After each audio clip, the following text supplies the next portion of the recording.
If lawmakers are unable to come to an agreement on the state budget by October 1st, Michigan will be at risk of experiencing a government shutdown, which some state workers say will impact their day-to-day lives heavily, which is why on Tuesday, representatives from UAW Local 6000 came to the Capitol to talk about that impact. This is a very serious situation. Serious conversations at the state capitol ahead of a potential government shutdown on October 1st. And I've seen several government shutdowns, and they're not okay.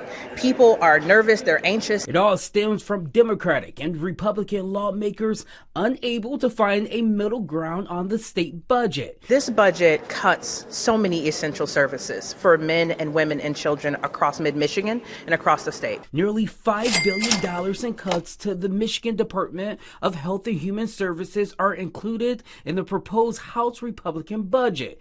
MDHHS says this equates to the elimination of about 1,600 jobs in the department. What emotions are you feeling?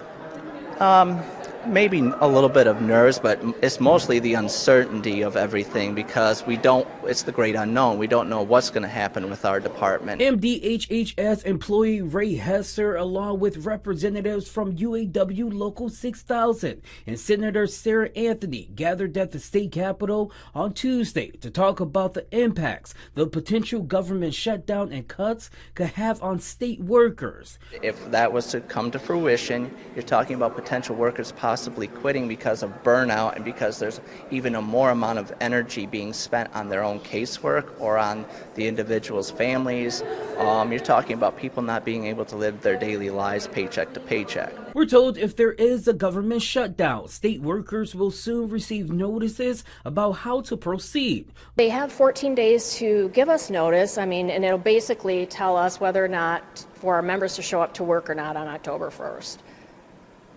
Whether or not they're essential workers to show up or not essential workers, and we don't even have that information yet. Lawmakers on both sides weighing in on the situation. We appreciate those that work for the state of Michigan, but understand we have millions of people across the state that are concerned about their jobs as well, their kids getting educated. So it's not just the people in Lansing-centric that we need to be concerned about.